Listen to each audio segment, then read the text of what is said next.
ध्येय टीवी के daily MCQ कार्यक्रम में आप सबका स्वागत है। शुरू करते हैं आज का पहला सवाल। राष्ट्रीय अश्व अनुसंधान केंद्र जो सुर्खियों में है, कहाँ स्थित है? आपके ऑप्शंस हैं ए उत्तर प्रदेश, बी मध्य प्रदेश, सी हरियाणा या फिर डी राजस्थान।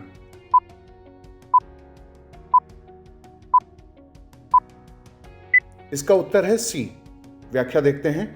देश के पशुधन के लिए बड़ी राहत प्रदान करते हुए केंद्रीय कृषि और किसान कल्याण मंत्री नरेंद्र सिंह तोमर ने हाल ही में पशुओं को लंपी स्किन रोग से बचाव हेतु स्वदेशी vaccine Lumpi ProVacInd launch किया है और यह वैक्सीन राष्ट्रीय अश्व अनुसंधान केंद्र जो कि हिसार हरियाणा में स्थित है, उसने भारतीय पशु चिकित्सा अनुसंधान संस्थान इज्जतनगर बरेली के सहयोग से बनाई है। 2019 में जब से यह बीमारी भारत में आई थी, तब से ही यह संस्थान वैक्सीन विकसित करने में जुटे हुए थे। अब बात करते हैं दूसरे सवाल की।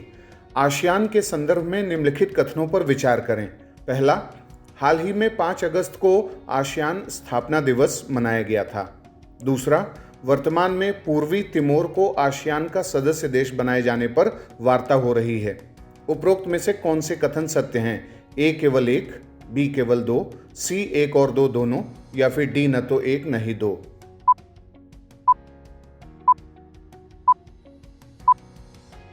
इसका उत्तर है बी। व्याख्या देखते हैं। हाल ही में आसियान स्थापना दिवस 8 अगस्त को मनाया गया क्योंकि 8 अगस्त 1967 को बैंकॉक डिक्लेरेशन के जरिए आसियान का गठन हुआ था। आसियान में वर्तमान में 10 सदस्य देश हैं। पूर्वी तिमोर को इसका सदस्य बनाने पर विचार किया जा रहा है। पूर्वी तिमोर को आशा है कि वो 2023 तक आसियान का सदस्य बन जाएगा। आसियान अपने महत्वपूर्ण एजेंसियों आसियान रीजनल फोरम, आसियान +3 जिसमें आसियान के 10 देश और चीन, जापान और दक्षिण कोरिया हैं, के जरिए कार्य करता है।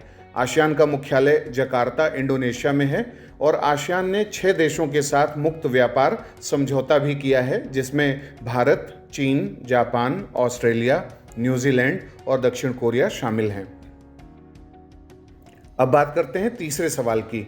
अंतर्राष्ट्रीय युवा दिवस यानी इंटरनेशनल यूथ डे के संदर्भ में निम्नलिखित कथनों पर विचार कीजिए। पहला, युवाओं का अंतर्राष्ट्रीय दिवस सबसे पहली बार 12 अगस्त 1998 को मनाया गया था। दूसरा, इस दिन को मनाने का फैसला संयुक्त राष्ट्र सभा ने 17 दिसंबर 1999 को किया था। उपरोक्त में से कौन से कथन सत्य हैं? ए केवल एक, बी केवल दो, सी एक और दो दोनों या फिर डी न तो एक न ही दो।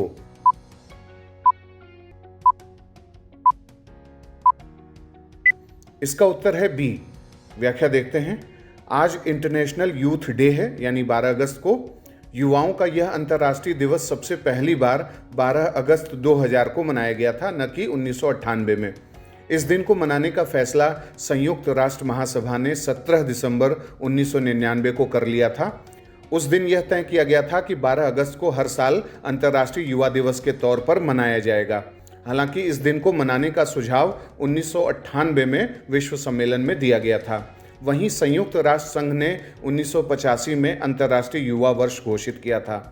अंतर्राष्ट्रीय युवा दिवस 2022 की थीम अंतर पीढ़ीगत एकजुटता, सभी उम्र के लिए एक दुनिया बनाना यानी inter generational solidarity creating a world for all ages है। अब बात करते हैं चौथे सवाल की। खुदीराम बोस के संदर्भ में निम्नलिखित कथनों पर विचार कीजिए। पहला, क्रांतिकारी खुदीराम बोस रिवोल्यूशनरी पार्टी के सदस्य थे। दूसरा, उन्होंने वंदे मातरम पैम्फलेट वितरित करने में महत्वपूर्ण भूमिका निभाई थी। उपरोक्त में से कौन से कथन सत्य हैं? ए केवल एक, बी केवल दो, सी एक और दो दोनों या फिर डी न तो एक न ही दो।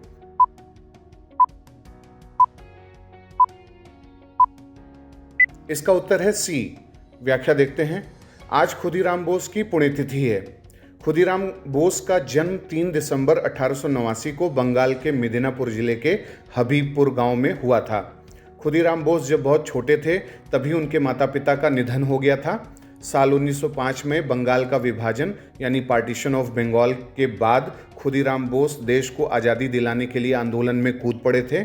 सत्येंद्र बोस के नेतृत्व में खुदीराम बोस ने अपना क्रांतिकारी जीवन शुरू किया था और 6 दिसंबर 1907 को बंगाल के नारायणगढ़ रेलवे स्टेशन पर किए गए बम विस्फोट की घटना में भी खुदीराम बोस शामिल थे।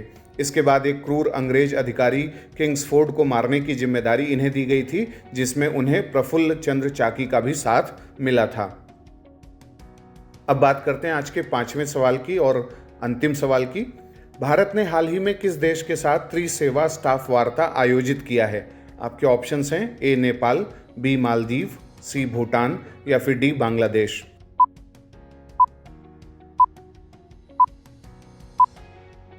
इसका उत्तर है डी। व्याख्या देखते हैं। द्विपक्षीय रक्षा संबंधों को और मजबूत करने के लिए नई दिल्ली में दूसरी भारत बांग्लादेश त्रिसेवा स्टाफ वार्ता 10 अगस्त को आयोजित की गई।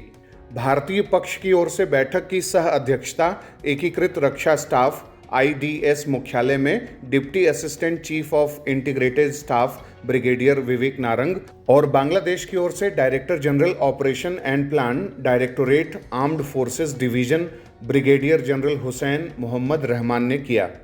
TSST IDS मुख्यालय और बांग्लादेश सशस्त्र बल प्रभाग के बीच रणनीतिक और परिचालन से जुड़े स्तरों पर नियमित वार्ता के माध्यम से दोनों देशों के बीच रक्षा सहयोग को बढ़ावा देने के लिए स्थापित एक मंच है।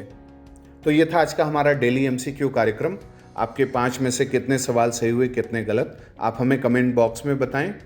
अगले MCQ कार्यक्रम के साथ जल्दी हाजिर होंगे। इजाज़त दीजिए। नमस्कार।